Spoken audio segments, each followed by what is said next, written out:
자, 다음입니다. 가를 나의 관점에서 이해한 내용을 작성 방법에 따라 서술하시오 라고 하는 문제예요. 그리고 봤더니 가는 이청준의 잔인한 도시. 나라고 하는 거는 보기형 지문이죠. 이청준 소설은 폭력과 억압이 존재하는 세계의 가능성을 다루고 있다. 집단과 개인의 관계, 권력과 자유의 문제는 그의 중요한 서사적 탐구 주제이다. 작가의 여러 소설들은 이 주제를 직접 재현하기보다는 주로 우의적이고 관념적인 방식으로 서사화했다. 자, 여기서 그러면 체크할 수 있는 거는 이청준이 말하고자 하는 거는 폭력과 억압이 존재하지 않는 세계의 가능성입니다. 자, 그런데 이거를 나타내기 위해서 직접 재현하지 않고 주로 우의적이고 관념적으로 서술했다고 이야기를 했네요. 그러면 만약에 이 단어를 모른다라고 한다면 간접적으로 이야기를 했겠구나 라고 유추하면서 글을 읽었으면 됩니다. 자, 잔인한 도시 또한 권력과 자유의 문제를 이러한 방식으로 그렸다. 다른 말로 하면 우리가 곧 보게 될 잔인한 도시에서는 직접적으로 하고자 하는 말을 표출하지 않고 돌려 말할 거야. 그거를 한번 찾아볼래? 라고 하는 문제라는 거를 살펴볼 수 있어요. 자, 이는 해방, 구속의 모티프 등을 통해 구체화된다 라고 이야기를 했고요. 작성 방법을 봤더니 나의 A가 드러나는 대상을 가에서 찾아 쓰고 A의 구체적인 내용을 설명할 것이라고 이야기를 했습니다. 그러니까 가에서 나타나는 해방도 당하고 구속도 당하는 대상이 과연 누굴까? 어떻게 알 수 있을까를 살펴보라는 문제였고요. 두 번째, 나의 관점에서 기억과 니은의 상징적인 의미를 각각 서술할 것. 결국 이 문제는 소설을 제대로 이해했는지를 질문하는 거라고 살펴볼 수 있을 것 같아요. 자, 보도록 하겠습니다. 공원 입구의 오른쪽으로 한 작은 가게집이 비켜 앉아 있고 그 가게집 부근의 벚나무 가지들에 크고 작은 새장들이 줄줄이 매달려 있었다. 그리고 그 벚나무 가지들 중에 몇 곳에 그런 비슷한 광고 문구가 쓰인 현수막이 이리저리 내걸려 있었다. 아직까지는 그냥 단순한 공간에 대한 이야기이기 때문에 굳이 들어오는 내용은 없어도 괜찮아요. 다음 봤더니 새들에게 날 자유를 베풉시다. 자비로운 방생은 당신의 자유로 보답받게 됩니다. 여기 지금 자유라는 단어가 등장을 했고요. 방생을 통해서 당신의 자유가 생길 거예요 라고 현수막에 쓰여 있음을 알 수 있어요. 자, 그러면 이 현수막이 원하는 거는 결국 자유에 대한 거라는 거를 우리는 유추할 수 있습니다. 세 장의 새를 사서 제 보금자리로 날려보내게 해주는 이른바 방생의 집이었다. 그 공간에 대해서 요약적으로 바로 보여줬네요. 이곳은 방생의 집으로서 새들에게 자유를 주는 곳입니다.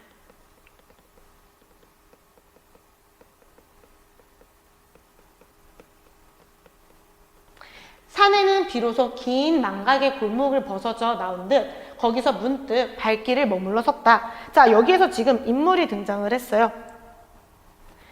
자, 그리고는 어떤 깊은 반가움과 안도감에 젖으며 고개를 두어 번 끄덕였다. 자, 반가움과 안도감이라고 하는 거는 긍정적인 정서죠. 지금 이 사내는 이걸 보면서 긍정적인 정서를 느끼고 있고요.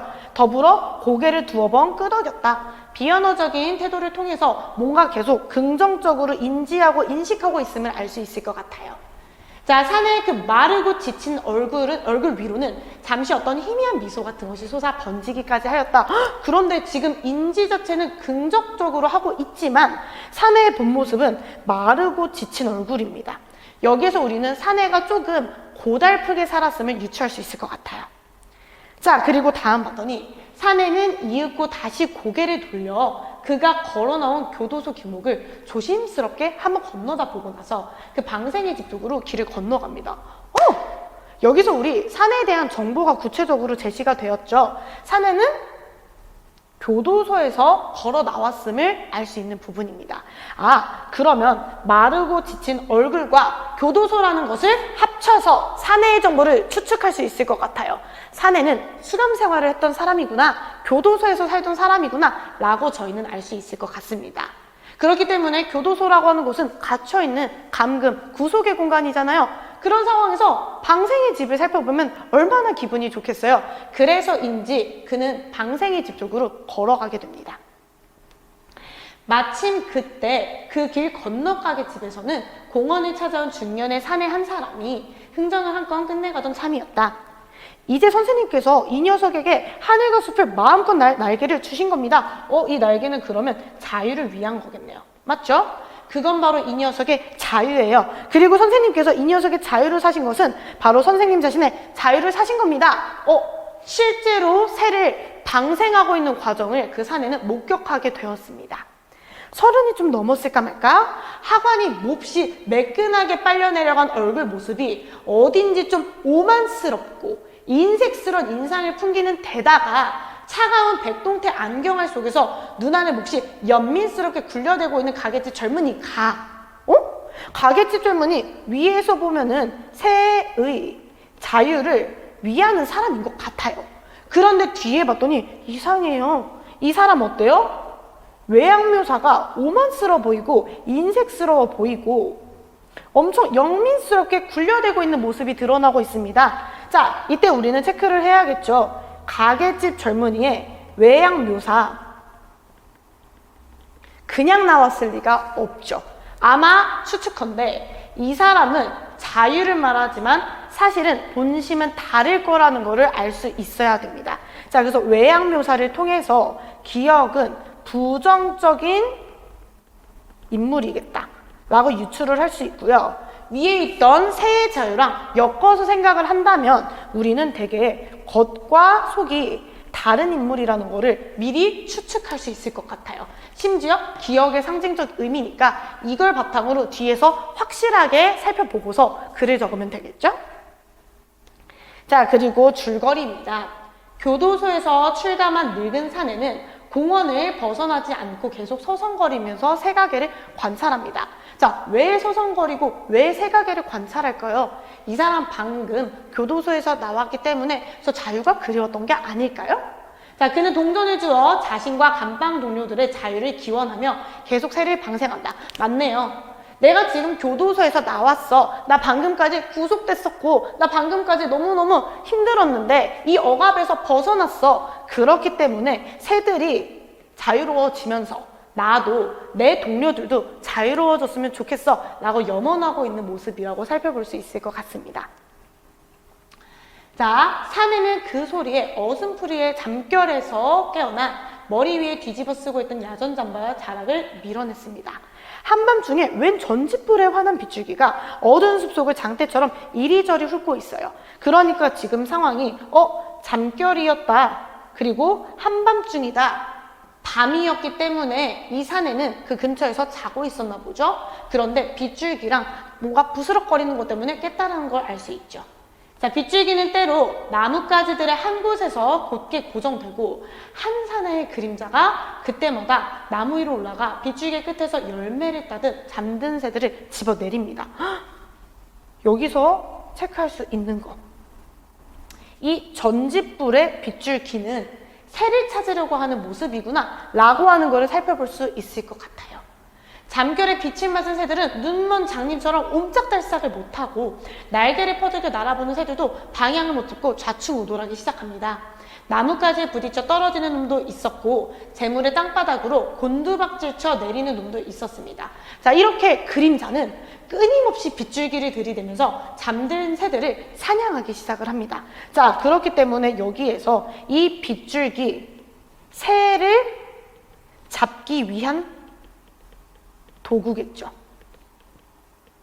그리고 그거를 알 수 있는 것 중에 하나, 이 그림자, 빗줄기 때문에 나타나는 사내의 그림자라는 것을 유추할 수 있을 것 같습니다. 자, 기이하게 손쉬운 새의 사냥법이었다. 녀석들이 그렇게 다시들 돌아오곤 하였군. 여기에서 사내는 깨달음을 얻죠. 자유를 필요로 하는 새들이 어디서 나왔을까? 이렇게 나오게 된 거구나. 이렇게 사내는 저절로 탄성이 새어나옵니다.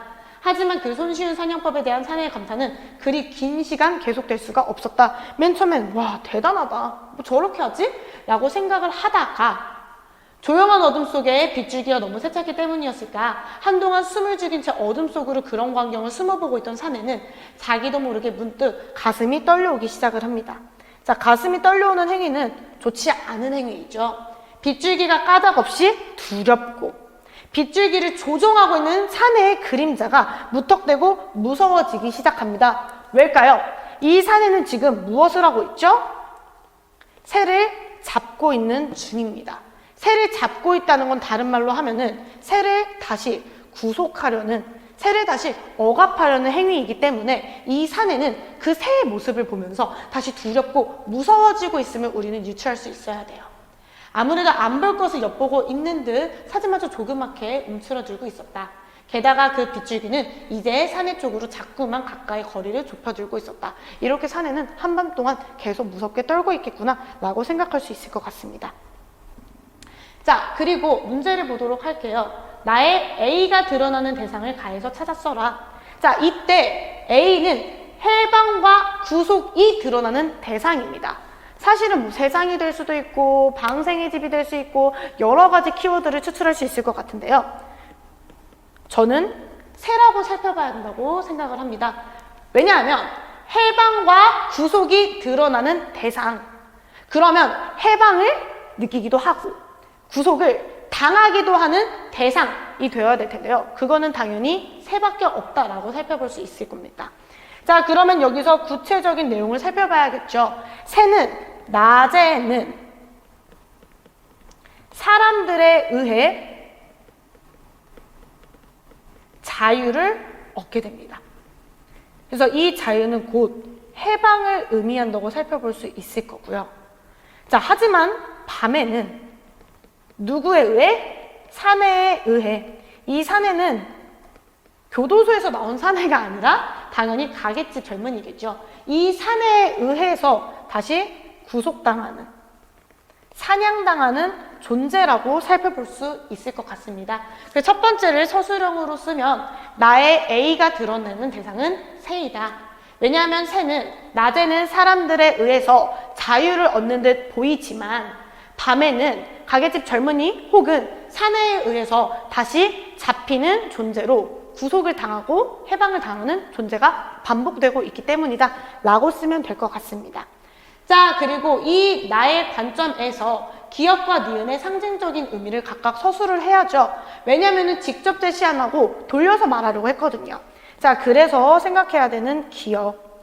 아까 전에 가게집 젊은이 뭔가 미심쩍어 보였는데 뒷부분에서 확실해졌습니다. 새를 사냥하는 모습이 포착되었기 때문이죠. 자, 그렇기 때문에 우리는 기역에서 가게집의 젊은이라고 하는 대상은 겉과 속이 다른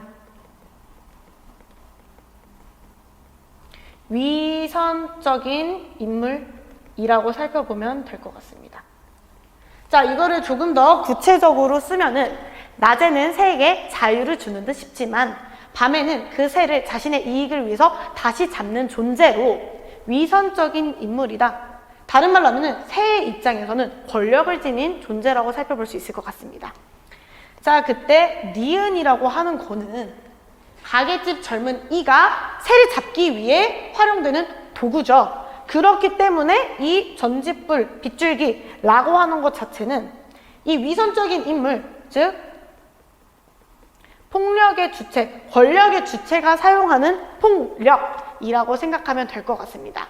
왜냐하면 이 불 때문에 잠에 든 새들은 정신을 못 차리면서 쉽게 사로잡히게 되죠. 그렇기 때문에 니은을 서술형으로 풀어 쓴다면은 권력의 주체가 억압을 당하는 새에게 행사하는 폭력이라고 서술하시면 될 것 같습니다.